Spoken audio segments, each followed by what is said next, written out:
मध्ये 27,000 दुकानं केमिस्टची या राज्यामध्ये त्या ठिकाणी आहेत. 2-3 कोटी लोकांच्या वर 4-5 कोटी 2.5 कोटी लोक तर बीपी आणि शुगरच्या गोळ्या घेतात या महाराष्ट्रामध्ये. 5 ते 6 कोटी लोक किमान सगळी औषधं या ठिकाणी घेतात. आणि म्हणून केमिस्ट या राज्यातला अत्यंत महत्त्वपूर्ण घटक या राज्याच्या आरोग्याच्या दृष्टीने आहे. आणि सभापती महोदय, याच केमिस्टच्या संदर्भातल्या कारवाईमध्ये आज या राज्याच्या इतिहासात आता मुश्रीफ साहेब इथं थोडे सगळ्यात जास्त सिनियर दिसत आहेत.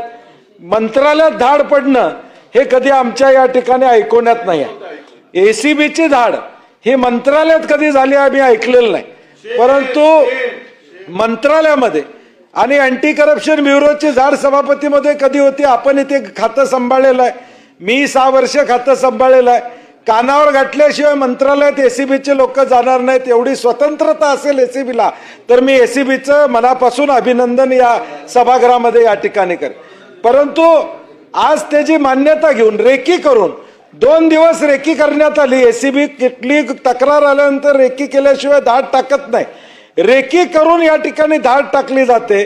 मंत्र्यांचे ओएसडी का पीए त्या ठिकाणी सापडले जातात. पैसे घेताना प्रत्यक्ष त्या ठिकाणी सापडले जातात. त्यांची फक्त त्या डिपार्टमेंटहून या डिपार्टमेंटला बदली, याच्या पलीकडे या ठिकाणी काही होत नाही. आज तीच अवस्था सभापतीमध्ये हापकिनमध्ये स्वतः सभापतीमध्ये ज्या खात्याचे मंत्री आहेत, अन्न औषध प्रशासन खात्याच्या मंत्र्यांचं पत्र आहे.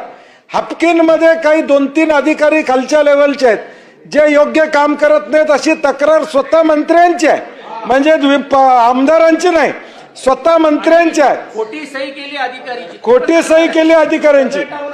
खालचे उपाध्यक्ष विधानसभेचे त्यांची तक्रार आहे, विधानसभेच्या उपाध्यक्षांची त्या तत्कालीन उपमुख्यमंत्री अजितदादांच्याकडं.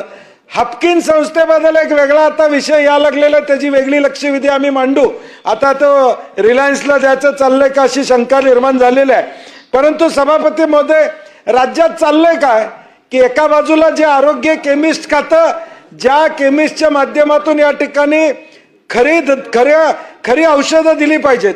सभापती महोदय, मंत्री महोदयांनी मधल्या काळामध्ये 5 पुरवठाधारकांना स्थगिती दिली जे खोटी औषधं देत होते.